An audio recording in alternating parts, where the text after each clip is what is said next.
आइए हम सब साथ में मिलकर भगवान महादेव की कथा का प्रारंभ करें। इससे पहले जिस तीर्थ में हम सभी विराजमान हैं, जो ब्रह्मलोक का मार्ग है, देवताओं को प्रिय स्थान है, इस दिव्य धरा को प्रणाम करेंगे एक श्लोक में। और महर्षि भगवान वेद व्यास जी के मुख से प्रकट हुए श्लोक में, जहाँ गंगा यमुना और माता सरस्वती विराजमान है, जो शिव महापड़ ग्रंथ के प्रारंभ में श्लोक गाया है। धर्म क्षेत्रे महाक्षेत्रे गंगा कालिंदी संगमे प्रयागे परमे पुण्ये ब्रह्मलोकस्य वर्धमनि ब्रह्मलोकस्य वर्धमनि। ब्रह्मलोक के मार्ग स्वरूप इस प्रयाग तीर्थ में सूत पुराण जी शौनक आदि महात्माओं को भगवान महादेव की कथा सुना रहे हैं। शिव महापड़ ग्रंथ में भगवान महर्षि व्यास जी ने बहुत बड़ी बात कही है। जो मनुष्य अपना कल्याण चाहते हैं तो करुणा स्वरूप भगवान शिव जी की भक्ति को बढ़ाना चाहिए। हम महादेव की भक्ति तो करते हैं, लेकिन दिने दिने प्रतिदिन इस भक्ति में वृद्धि कैसे हो सके, उसका प्रयास करना चाहिए। ऐसा भगवान व्यास जी ने शिव महापड़ अंतर्गत कहा है। और धीरे धीरे धीरे, एक दिन में नहीं, विषयों को त्याग करना चाहिए। कठिन तो है, असंभव नहीं है, संभव तो है। जीवन में बहुत सारे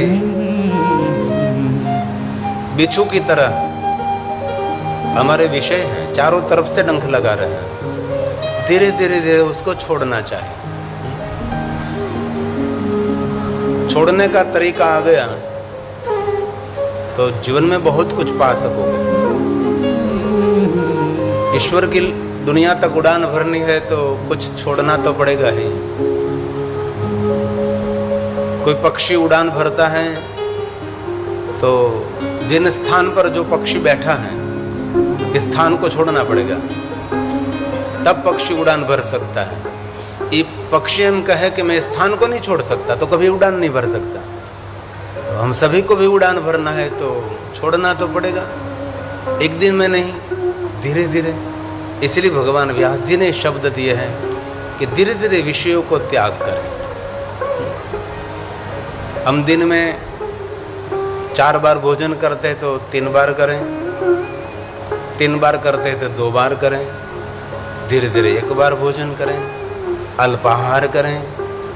हमारी मति इधर उधर संसार में जहाँ तहाँ जा रही है तो उसको धीरे धीरे धीरे उसको संयम में लाइए। जीवन में कुछ ऐसी आदत है तो धीरे धीरे धीरे इस आदत को छोड़िए। इस विषय को कहते हैं। किसी को कोई मादक द्रव्य का व्यसन है तो एक दिन में नहीं छोड़ सकता, धीरे धीरे वो छोड़ सकेगा। एक दिन में कुछ नहीं होगा। एक दिन में आप 15 बीड़ी पीते हैं तो 14 करिए, 13 करिए, एक बीड़ी को छोड़िए, छूट जाएगा, सीधी बात है। तो तम्बाकू खाते हैं तो दिन में 10 बार खाते हैं तो इसमें से एक बार कम करिए, थोड़ी पत्ती कम करिए। ऐसे विषय को छोड़ सकते हैं, कुछ छूटता नहीं, ऐसा नहीं। इसलिए भगवान व्यास जी ने आज्ञा दी है। शिव महापड़ अंतर्गत बीच में से मैंने एक श्लोक उठाया है जो भगवान व्यास जी की श्रेष्ठ आज्ञा है। तस्माद् विवर्धयेत् भक्ति। दिन प्रतिदिन भगवान महादेव के प्रति हमारी भक्ति की वृद्धि होनी चाहिए। वर्धते विवर्धते, विशेष प्रकार से महादेव के प्रति हमारी भक्ति की वृद्धि होनी चाहिए। हम रोज 1 माला करते हैं तो 2 करिए, 3 करिए, 4 करिए, धीरे धीरे 10 करते तो 11 करिए, बढ़ जाएगा। एक स्तोत्र का पाठ करता है तो दूसरे दिन 2 स्तोत्र का पाठ करें, धीरे धीरे, एक दिन में नहीं। हो सकता है, सब कुछ हो सकता है। विवर्धते मतलब विशेष प्रकार से हमारी भक्ति में वृद्धि होने चाहिए, ऐसा भगवान व्यास जी का कहना है। मैं तो मध्यस्थी हूँ, मैं सिर्फ एक शिक्षक, एक टीचर की भूमिका बजा रहा हूँ, जो आचार्यों ने मुझे सिखाया और भगवान व्यास ने जो शिव महाप्र ग्रंथ में कहा आप तक मैं पहुँचाने का एक प्रयास करता हूँ, क्योंकि हमारे 10 नामों का कर्तव्य है धर्म का प्रचार करना, शिव परंपरा का दूर दूर સુધી उसका संदेश पहुँचाना, वो हमारा सबका कर्तव्य है, ये 10 नामों का कर्तव्य है। इसलिए भगवान व्यास जी ने कहा है तस्माद् विवर्धयेत् भक्ति शिवे परम कारणे त्यजेच्च विषया संगम। कितनी सुंदर बात करे, धीरे धीरे विषयों का जो संग हुआ है उसका त्याग करिए, उसको तजी दीजिए, त्याजिए, उसको छोड़ दीजिए, एक दिन में नहीं, धीरे धीरे होगा। ये व्यास जी ने कहा त्यजेच्च विषया संगम श्रेयो मतिमन्तरः श्रेयोर्थो मतिमन्तरः। आपकी मति परमात्मा के चरणों में स्थिर होने चाहिए। इसलिए भगवान श्री हरि भगवान विष्णु जी ने कहा कि नारद आपका चित्त भगवान महादेव को अर्पण करिए। 3 बात भगवान श्री हरि भगवान विष्णु जी ने नारद जी को कही, बाल में भस्म का त्रिपुंड करिए। आपका चित्त, आपकी विचारधारा भगवान महादेव की ओर समर्पित हो जाएगी। भस्म वैराग्य का प्रतीक है, भस्म हो सही जीवन के अर्थ का ज्ञान होना, वो भस्म है।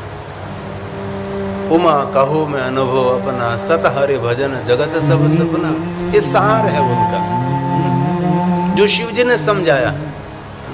महादेव अपने अंग पर क्यों भस्म धारण करते हैं? इसलिए जगत को एक संदेश देते हैं कि आज ने तो कल सब कुछ ये नाशवंती है।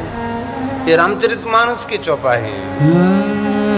उमा कहूँ मैं अनुभव अपना।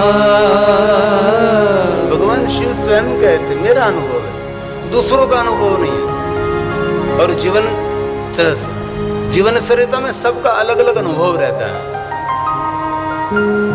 सबका समान अनुभव नहीं रहता, सबका अनुभव होता है। जीवन का सबका एक स्वतंत्र अनुभव रहता है। इसलिए भगवान शिव ने कहा कि मेरा अनुभव है, आपका अनुभव कुछ अलग भी हो सकता है। ये तुलसी का प्रसाद है। उमा कहूँ मैं अनुभव अपना, सत हरि भजन जगत सब सपना। सत हरि भजन जगत सब सपना। तो हालता चलता बैसता उठता खाता पीता ऊँघता जागता, घर में वनमान में, वन में शमशान में, कोई भी अवस्था में निरंतर ईश्वर का स्मरण करिए। ये आदत डालनी पड़ेगी, ये प्रारंभ करना पड़ेगा। कर सकते हैं, इसमें कोई बहुत बड़ी बात नहीं, हिमालय उठाने जैसी बात नहीं, आप कर सकते हैं, आदर के साथ कर सकते हैं। बैठे बैठे विचारों के ट्रैफिक में फंस जाना, उससे तो अच्छा है हमारे विचारों के तरंगों पर भगवान का नाम रहे। कितना शुभ होगा, कितना मंगल होगा। हो सकता है, सब कुछ हो सकता है, लेकिन बहुत कम लोग कर सकते हैं, सब नहीं कर सकते।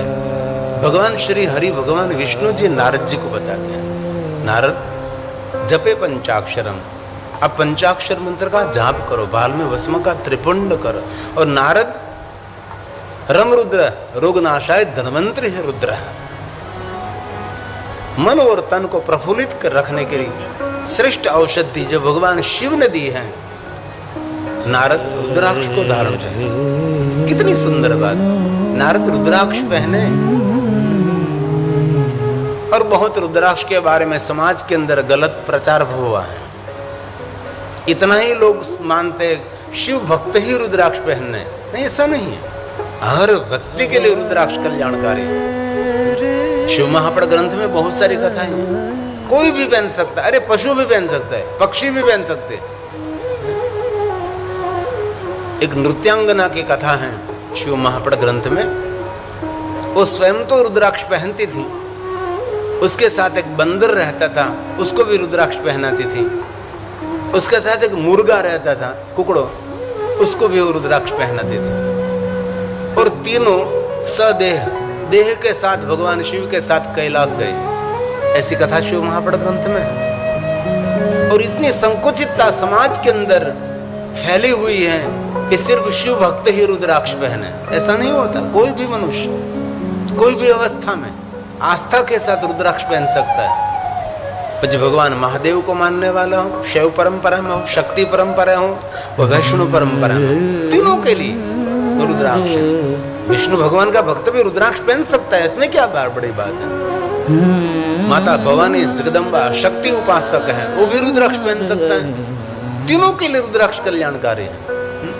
और दूसरी बात, कोई भी मंत्र रुद्राक्ष की माला से कर सकते हैं। शिव महापड़ ग्रंथ में बहुत बड़ा प्रकरण है रुद्राक्ष का, लेकिन समाज के अंदर इतनी संकुचितता फैल गई कि शिव जी का मंत्र हो तो ही रुद्राक्ष की माला से, अरे पूरा माला शास्त्र है, किस माला से कैसे जाप करने से क्या फल मिलता है, और माला में कितने मणके होने चाहिए, वो भी एक बहुत सारी महिमा है। लेकिन मालाओं में श्रेष्ठ कोई माला है और उसके ऊपर कोई भी माला नहीं, उसका नाम है रुद्राक्ष की माला। लेकिन बहुत लोगों ने डरा दिया, नहीं हम रुद्राक्ष नहीं कर सकते, हम रुद्राक्ष नहीं पहन सकते। सबके लिए रुद्राक्ष हैं। भगवान शिव जीव मात्र के ईश्वर हैं, इसलिए शिव जी का एक नाम है पशुपतिनाथ महादेव। जितने जीव है सबके ईश्वर भगवान शिव है, इसलिए रुद्राक्ष तीनों के लिए श्रेष्ठ है। शिव भक्त हो, विष्णु भक्त हो कि देवी उपासक हो, सबके लिए रुद्राक्ष कल्याणकारी, ऐसा शिव महापड़ ग्रंथ में कहा है।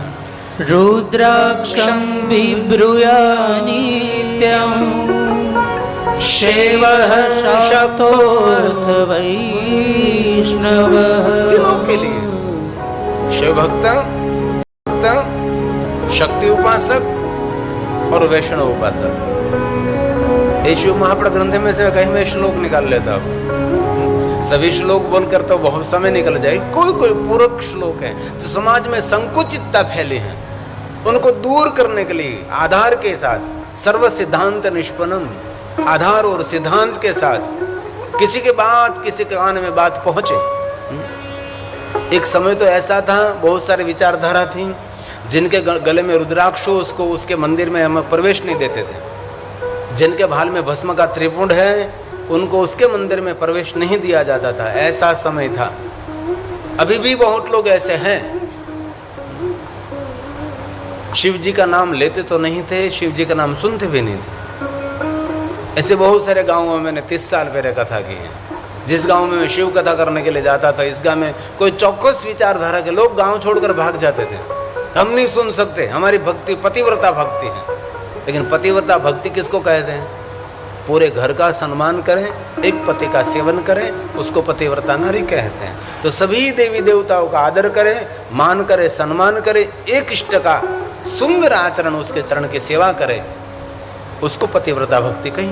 लेकिन बहुत सारी गलतफहमी दुनिया में फैलती रहती, इसलिए भगवान व्यास ने कहा तीनों के लिए रुद्राक्ष श्रेष्ठ है, एक के लिए नहीं। रुद्राक्षं बिभ्रूया नित्यं शिवं शक्तोऽथ वैष्णवः। वैष्णवः वहां तक नहीं, ब्राह्मण क्षत्रिय वैश्य शूद्र प्रतिलोमज सबके लिए रुद्राक्ष। अरे शूद्र की नारी भी रुद्राक्ष पहन सकती है। जिन नारी की अपवित्रता का वर्णन मैं यहां से नहीं कर सकता, ऐसी अपवित्रता में मनुष्य रुद्राक्ष पहन सकता है। लेकिन बहुत लोग ऐसे डराते थे कि ये तो सन्यासी रुद्राक्ष पहन सकता है, संसारी को कभी रुद्राक्ष पहनना नहीं चाहिए। और यहाँ कहा है कोई भी अवस्था में, संसारी हो, सन्यासी हो, वैरागी त्यागी, कोई भी मनुष्य सदैव रुद्राक्ष धार, यह शिव आज्ञा। महादेव ने आज्ञा दी है 24 घंटे एक पल भी रुद्राक्ष अंग से दूर नहीं होना चाहिए, ऐसा स्वयं शिव ने कहा। सदैव नित्य रुद्राक्ष को धारण करें। सर्वाश्रमाणां सर्व आश्रम के लोग, सर्व जाति के लोग, सर्व ज्ञाति के लोग, नारी हो या पुरुष हो, सबके लिए रुद्राक्ष। ये श्लोक इसीलिए गा रहा हूं कि बहुत लोगों के मन में कीड़ा भरा है। इस कीड़े को दूर करने के लिए श्लोक उनका ऑपरेशन है, उनकी दवा है वो। समाज के अंदर बहुत सारी संकुचितता बहुत सारे फैले, इसलिए कोई कोई श्लोक इस बात के आधार हैं। सर्वाश्रमाणां वर्णानां स्त्रीशूद्राणां शिवज्ञया। स्त्री शूद्राणाम शिव आज्ञा, शूद्र की नारी शिव जी ने आज्ञा की तो भी रुद्राक्ष पहन सकती है। धार्यः सदैव रुद्राक्ष यतीनां प्रणवे नहीं, यतीनां प्रणवे नहीं। जन्म से के मृत्यु तक रुद्राक्ष पहन सकते हैं। अरे किसी की मृत्यु हो गई तो गले में से रुद्राक्ष की माला कभी निकालनी नहीं चाहिए। रुद्राक्ष की माला जो जिनकी मृत्यु हुई उसका मंगल करते, इसीलिए शमशान तक उसकी रुद्राक्षी माला, उनके साथ रुद्राक्षी माला। और हम सभी जानते हैं, हम 10 नाम परंपरा में है। हमारे 10 नामों को जो समाधि दी जाते हैं तो उसने रुद्राक्ष नहीं पहना है तो रुद्राक्ष पहनाया जाता है। रुद्राक्ष के बिना उसको कभी समाधि नहीं। उसके बहाल में भस्म का त्रिपुंड किया जाता है, उसको साधु का वेश दिया जाता है और रुद्राक्ष के साथ, भस्म के त्रिपुंड के साथ, पावड़े के साथ, मान सम्मान के साथ हमारे 10 नामों की परंपरा में जब समाधि देते हैं तब रोने के लिए मना किया जाता है। कैलाशवास हुआ है वो, स्वर्ग में तो गया नहीं गया, लेकिन कैलाश कोई कम नहीं है।